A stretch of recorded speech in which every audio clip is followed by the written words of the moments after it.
Welcome back to Hannity. So this Thursday, Hillary Clinton will be back in the hot seat when she testifies before the House Select Committee on Benghazi. What can we expect? Joining me now is a member of the Benghazi Select Committee, Ohio Congressman Jim Jordan, also a member of the Freedom Caucus.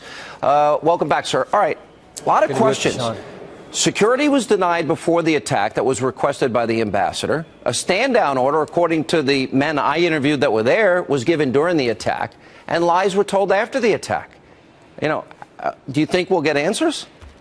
I do, Sean, and I think you've categorized it and characterized it exactly right. There's the before, the during, the after, and the before, as you said, repeated requests for additional security, 200 security incidents in Libya leading up to the attack. The during, what was our response like? Why wasn't it there? Why weren't questions I think are real important questions need to be asked there. And then, of course, the whole after the fact, the whole video narrative, which we know is false, questions need to be asked there. And also, I think this is important. We're going to focus on Benghazi.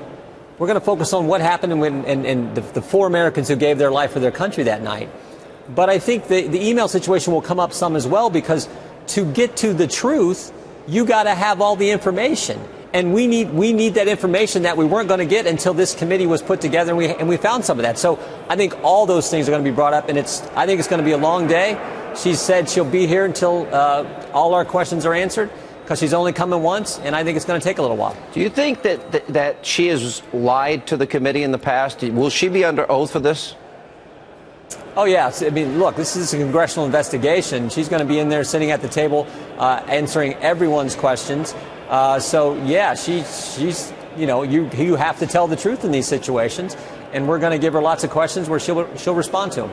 Yeah, all right. Well, give me your thoughts now with all this stuff going on with Speaker, the Freedom Caucus, and Paul Ryan. What are your thoughts on Paul?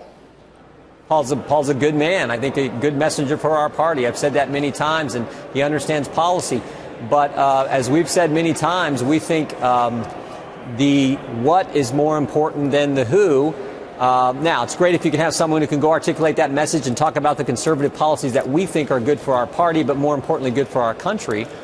But we need some process change around. No institution functions the way the House does. In the 21st century, this idea that there's a few people at the top who control things through the steering committee, that doesn't work anywhere else.